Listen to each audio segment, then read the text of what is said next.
In 2025, a paper came out in the Journal of Cachexia, Scarpenia, and Muscle. It was a journal. It was a quiet, sort of, but I would say important paper. Um, and it was written by researchers at Norwegian University of Science and Technology. And Terrell Towen was sort of one of the lead researchers there, and sometimes referred to as a Towen paper.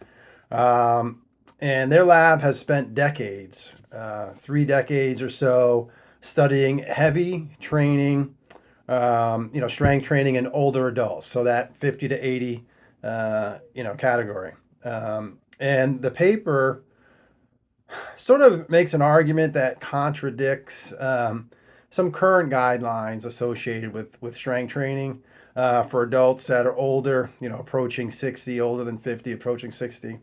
But the evidence behind their argument is pretty compelling.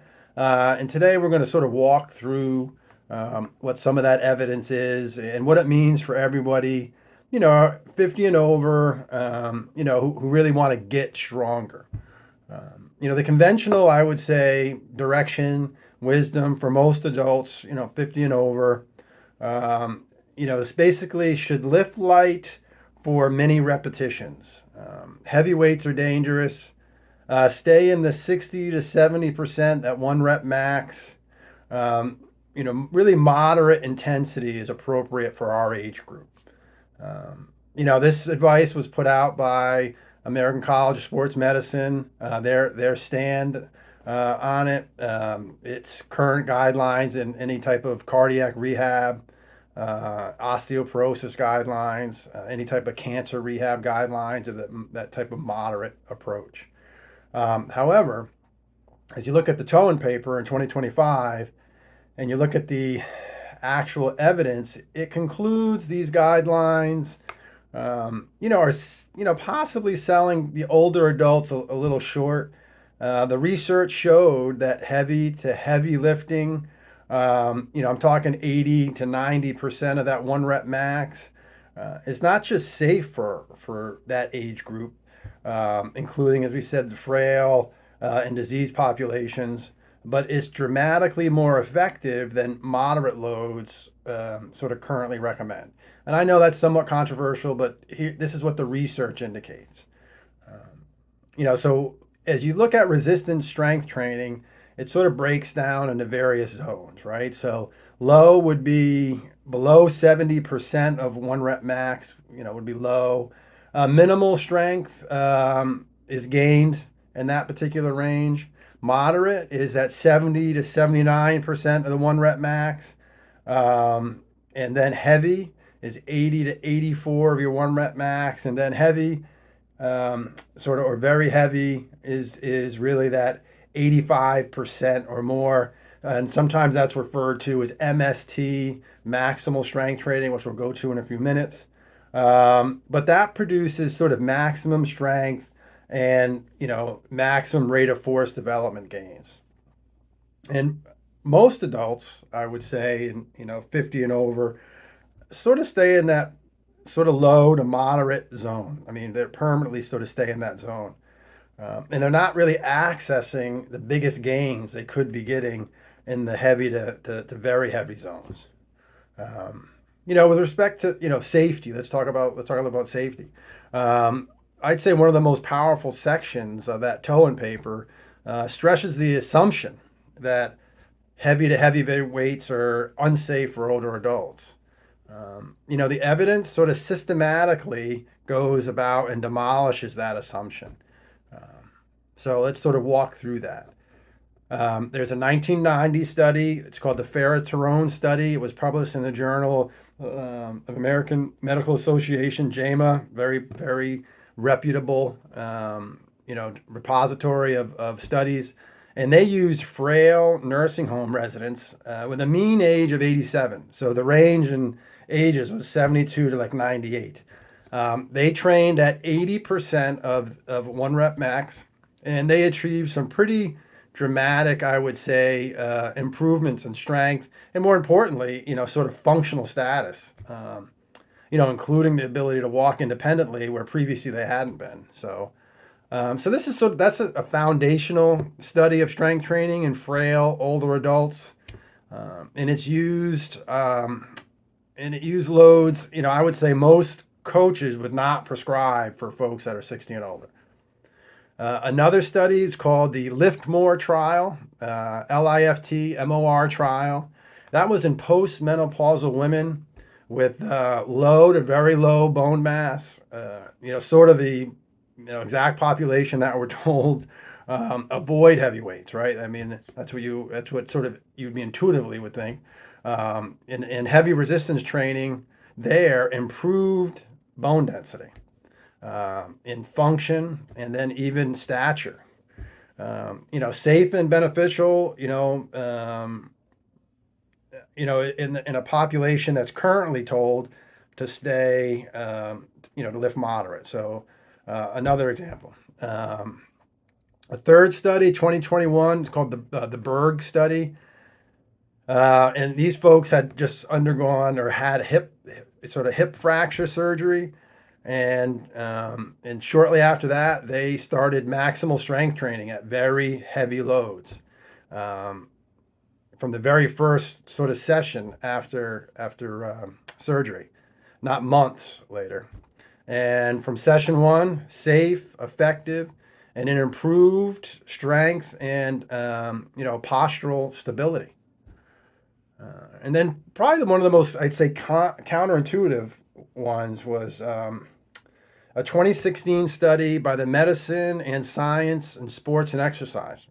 And they compared 4 rep sets at very heavy loads versus 15 rep sets at very moderate loads with individuals that had stable coronary disease. And the very heavy protocol produced substantially less cardiovascular stress than the moderate protocol. And it sort of makes sense when you think about it because, when you're doing repetitions, reps, higher reps, each rep sort of puts more, I would say, cardiovascular stress on the individual. And so therefore blood pressure builds with each substantial rep. And fewer reps means less cumulative stress. And, so the conventional cardiac rehab advice of lift weights with many reps is sort of opposite of what the research supports. So even there showed a benefit of safely lifting heavy to heavy loads. So there's just several studies there that you can go and research yourself on why heavy to heavy lifting is beneficial for older adults. And so, this maximal strength protocol, MST, that the Wang Lab developed and validated, over decades. This is not like a flash in the pan thing. It's over decades. Basically looked at 4 working sets of 4 repetitions, maximum 4 repetitions.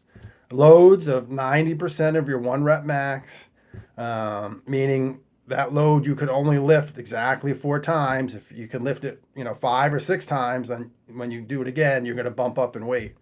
And you do that 2 to 3 times per week.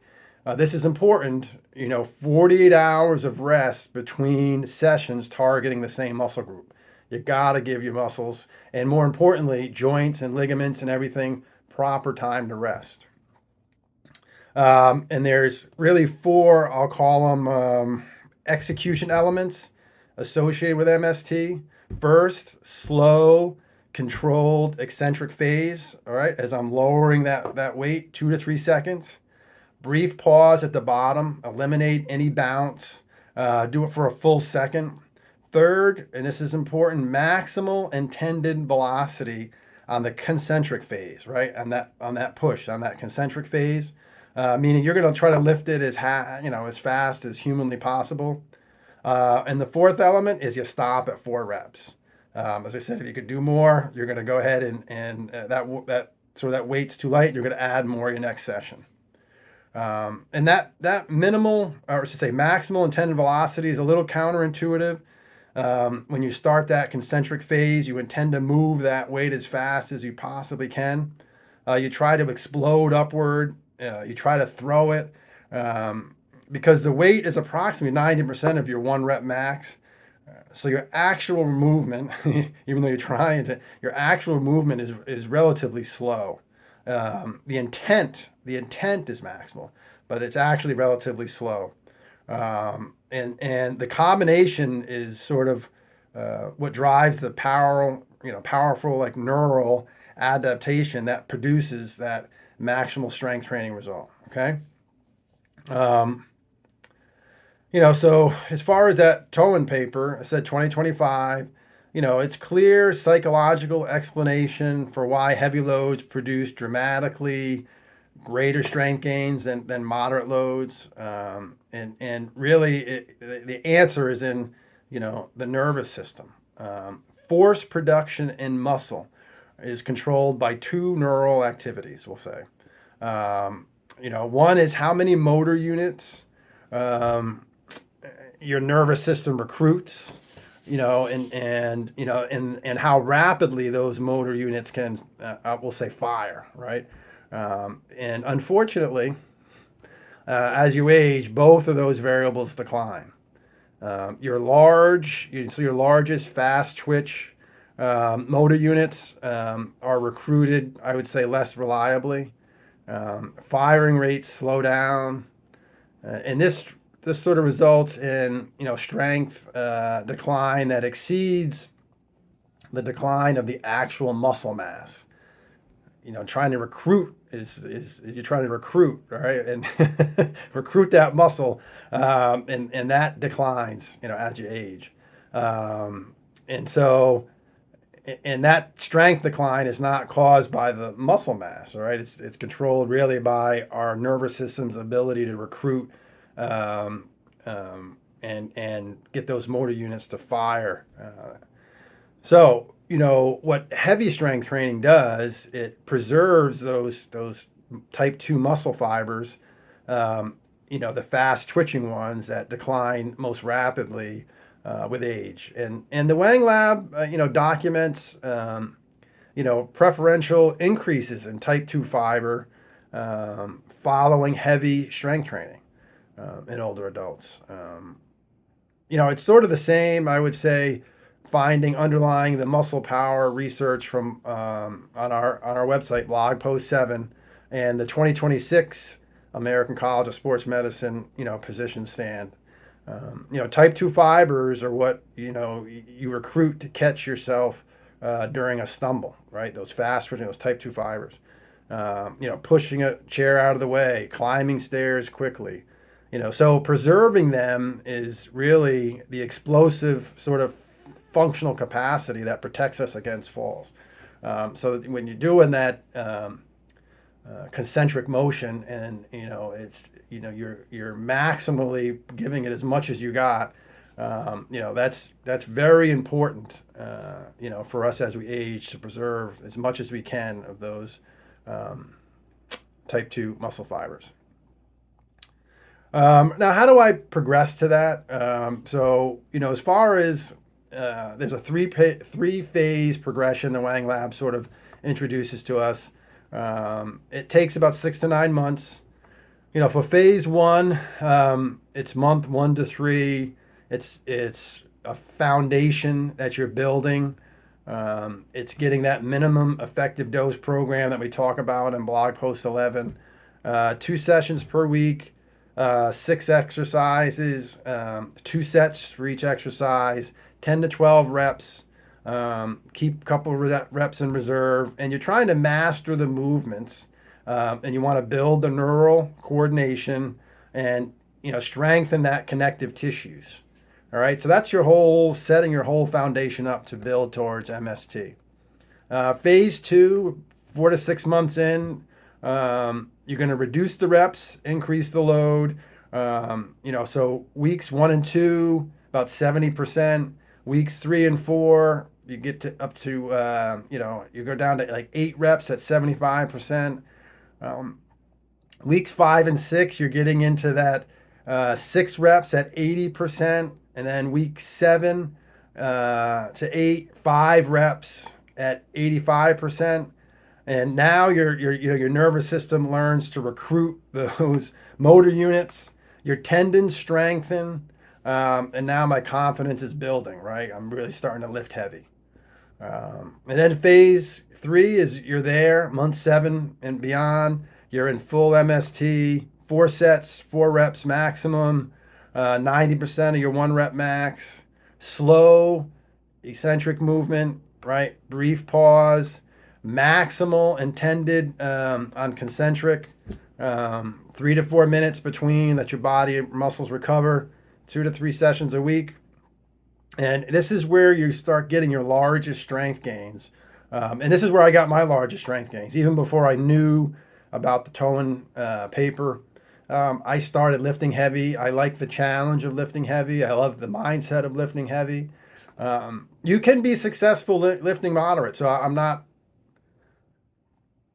saying not to lift moderate. If you lift moderate, great, and you're maintaining consistency, great.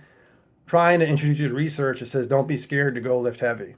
I guess that's my purpose here. Okay, and that's sort of the intent of this, is to give you permission, right?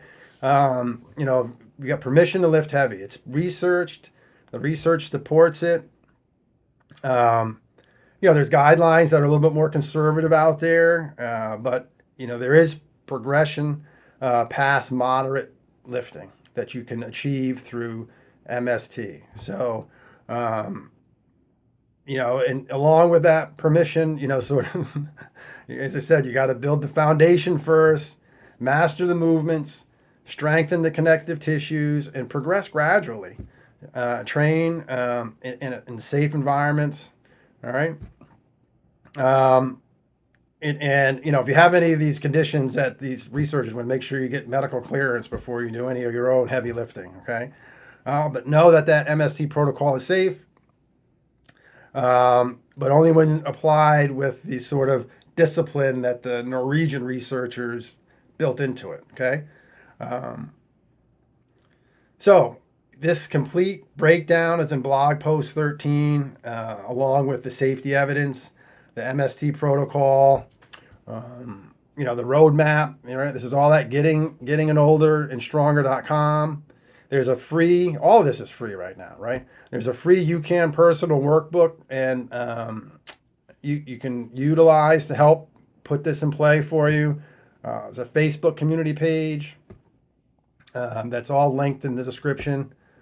But subscribe if you're interested. There'll be more evidence-based dialogue and videos on research-based fitness research to help us get older and stronger. Okay, so subscribe, and more to come.